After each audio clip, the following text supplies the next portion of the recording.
In this video, we complete step 25, the unique method. So the unique method is going to return all the unique values for each column.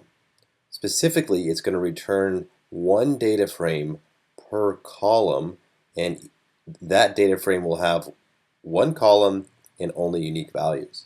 So if we have a 5-column data frame, we're going to return the unique method will return 5 data frames in a list. Each data frame will have one column and it will have just the unique values. So this is a little bit different than pandas. So the data frame in pandas does not have a unique method.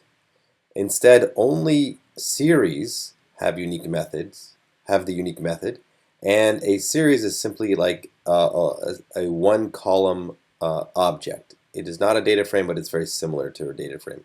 So there is a unique method, but it only works on a single column of data. Okay, so our unique method will work on entire data frames and return a list of one-column data frames. So let's get started here. The first thing we can do is just create an empty list to contain our data frames. The next thing we can do is just start iterating through our data. So call value in, let's go through our data dictionary again like we normally do.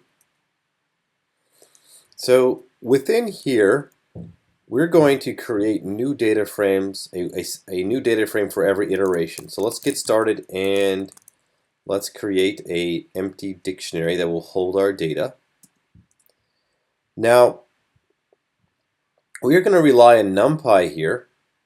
And NumPy has the unique function. So we're going to use that to be able to create this dictionary. So so again, we're heavily relying on NumPy. So we're going to call np.unique, and we're simply going to pass it in the one-dimensional NumPy array that's stored in our data dictionary. So this is going to create a single element dictionary with a column, with a string the same as their column name. And then we'll want to go ahead and append a new data frame of this data. So we'll call our data frame constructor and we'll pass in this data frame, we'll pass in this dictionary that has one column in it, and we'll append it to this list. Now there is one other note here. It says if there is a single column, just return the data frame.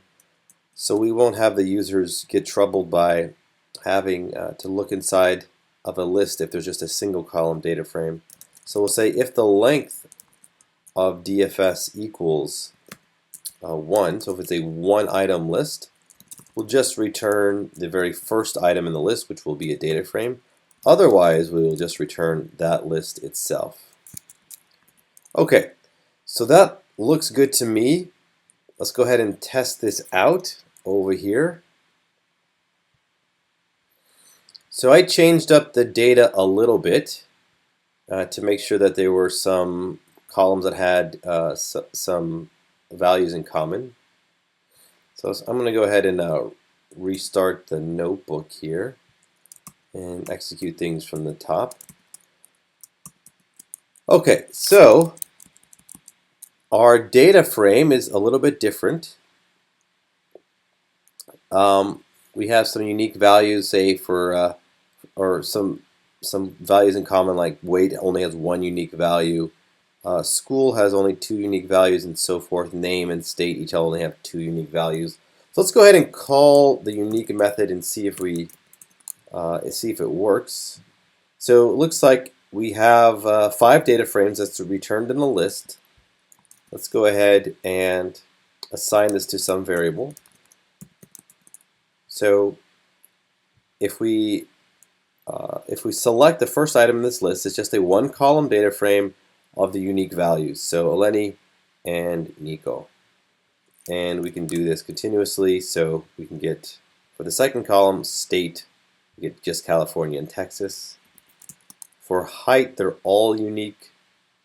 And then let's do it for the last one, for weight.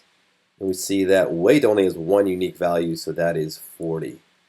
Okay, one caveat here is that this will not work if there's any missing values in your string, so we're not going to cover that case. So unfortunately, if there are missing values in your string columns, it will not cover that.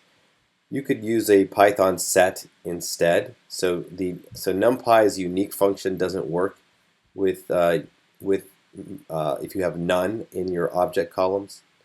So we're just not going to deal with that. And instead, just leave it as it is. Keep it simple. So you can take care of that case if you would like to. Let's go ahead and run this test unique and see if we pass. And all right, good, we passed.